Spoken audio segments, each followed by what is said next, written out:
To have the sitting attorney general go on, and I'm gonna call it faux news. I know some of y'all love it, but it's fake to me. To have her go on Fox News and to then decide that she wanted to send a threat to me, it was wrong. Because here it is, she is the highest law enforcement agent in this country, and people are watching and they are consuming this information, and they are believing that simply because I decided that I wanted to exercise my right to free speech, which I am not abridged from doing, that she then wanted to then politicize something that should not be politicized. I don't like Elon Musk.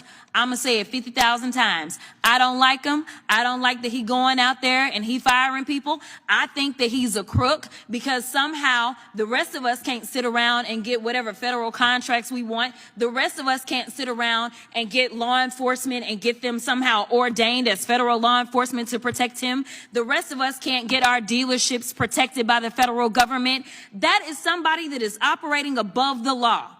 For whatever reason, just because he has a lot of money, more money than everybody else. And yes, I am happy to see that on my birthday, which is what I said, there were peaceful protests around this world against him because he is a problem. And so you never should have somebody that is sitting that high and is going to sit up here and threaten a sitting member of Congress when she knew good and well, if she watched the entire thing, that I specifically told protesters to make sure you consult with lawyers, just like I've told protesters over and over and over in the history of me advising people to go out and exercise their constitutional right. The fact that there are other sitting members that have received letters of threat from this new DOJ tells me that they are about retribution and they are not about following the law.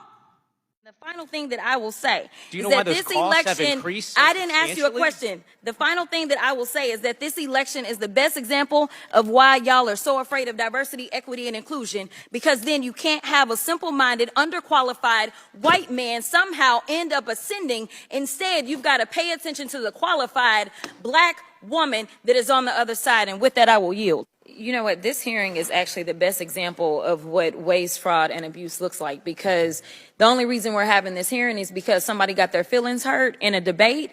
And I don't understand why we're wasting taxpayer dollars. Next time, tell your big boy to show up and be ready to handle the woman in the room who hopefully will become the next president of the United States.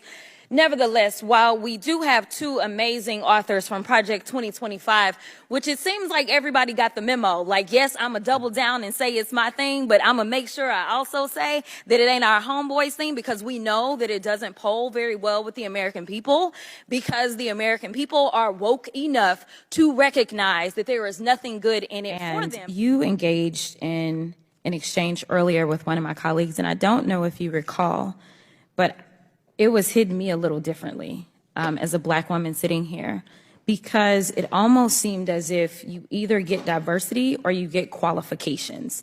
It did not seem as if my colleague understood that someone can be diverse and qualified. And it is why you have people like me that get very frustrated, not just in the halls of Congress, but in general in this country. Because as I'm sitting here, and there seemed to be this question of you're either diverse or you're qualified, all I could think about was the fact that I currently hold an honorary doctorate. I also hold a Juris Doctorate. I also hold a bachelor's. I also technically hold the rank of Lieutenant Colonel in the Civil Air Patrol, and I actually practiced law for almost 2 decades, in addition to serving on various boards, in addition to being a prior state lawmaker.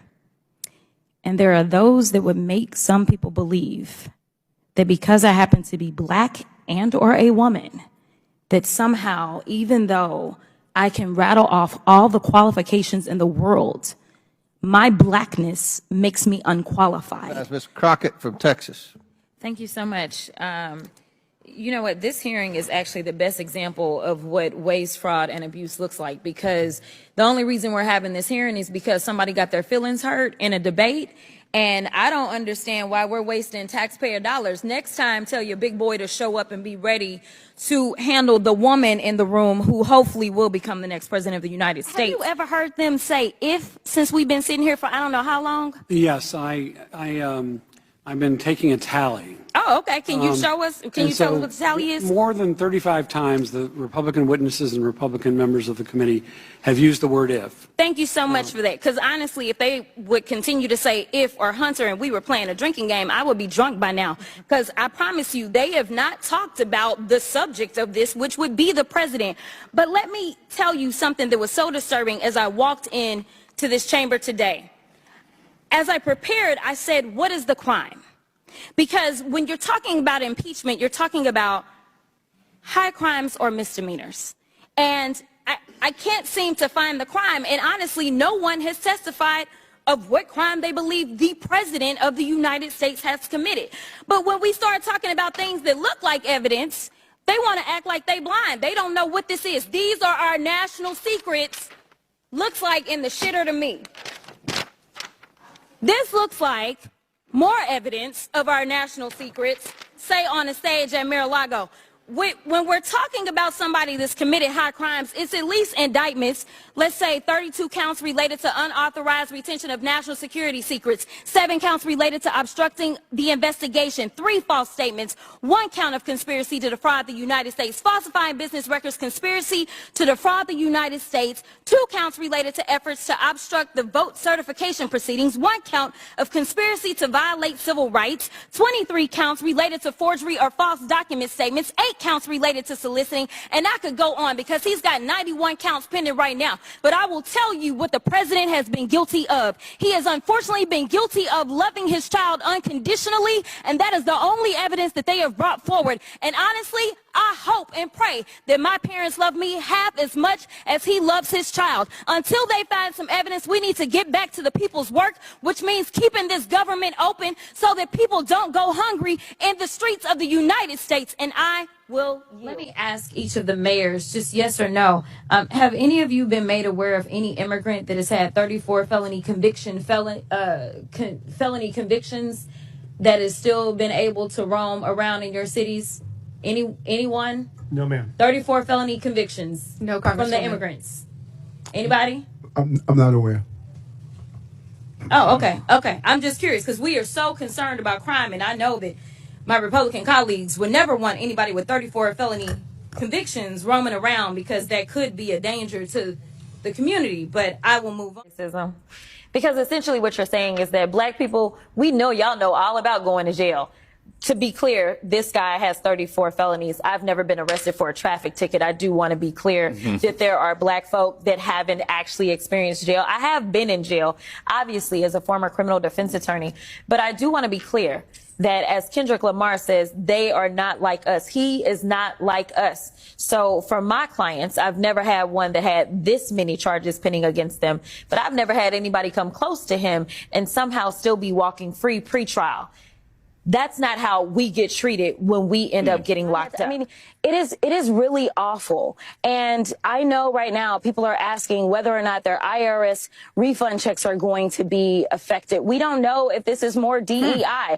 Are you going to say if it's somebody that's a person of color, then for some reason, whatever they paid in to the federal government, they're not allowed to get it back? Like, we don't know, but there is no reason for any political appointee, if you can even call him that, to have this kind of access. There's none. It feels as if y'all have just decided that y'all are going to castrate your constitutional duty and hand it over to someone who is unelected. It doesn't matter how many cheerleaders he had on the fields campaigning for him. That doesn't mean that he gets to go in and sit atop any of our agencies. And the fact that we had a vote today and we asked to bring him in because we have a constitutional duty. We all took our oath, and maybe some of y'all just don't take it seriously. But I take it seriously when I take an oath to do a job, and my job is to look out and make sure that we don't have any kings or queens in this country. But it seems like y'all have decided that it's going to be Mr. King and his queen, and y'all can pick which one is which.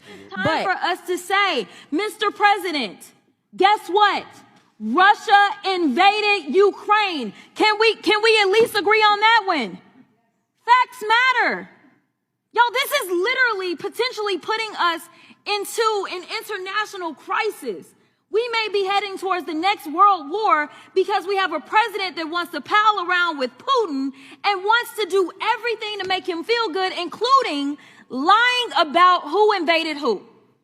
Mr. Chair, I got a minute left, but I really want to yield to any of my colleagues and ask them if they will say today, very basically, that when it came down to the war in Ukraine, that it was not Ukraine that invaded Russia, it was the other way around. Is there anybody in here that has enough courage to say that Russia invaded Ukraine? You can have my time. And this is yet the problem. Do Democrats feel any responsibility or compulsion to get involved and say, all right, at some point, the work of the people has to get done, and you all aren't doing it? In my opinion, that point will not be reached. Listen, they have gone around, they have talked about how there is a mandate and that this country issued a mandate for the Republicans to run something. Well, the country about to find out. We are in the find out phase. So go ahead and run whatever y'all gonna run. But listen, if it's all about y'all, if you don't believe in bipartisanship and you have a Trump trifecta, then y'all work this out amongst yourselves. We're gonna sit on the sidelines and eat our popcorn. Listen, if you are competent, you are not concerned. When I walk into Congress every single day, you know why I don't feel away and why you can't make me doubt who I am is because I know that I had to work 10 times as hard as they did just to get into the seat. When you look and you compare me to Marjorie Taylor Greene or me to Lauren Boebert, there is no comparison. And that is the life that we have always lived. So the only people that are crying are the mediocre white boys that have been beaten out by people that historically have had to work so much harder. This is why they don't want us to have education. This is why they are trying to literally say we won't fund the HBCUs, because they know that if they've already gone after affirmative action and they're saying, you know what, don't allow them to come into, say, these PWIs, as we call them, don't allow them to come into these institutions. We know why they created the HBCUs in the first place. It was because they wouldn't allow us into the white institutions. And so now they're not allowing us in. And now they're saying, you know what, we're also going to defund the HBCUs. You know why? Because they don't want any more Kamala Harrises. They don't want any more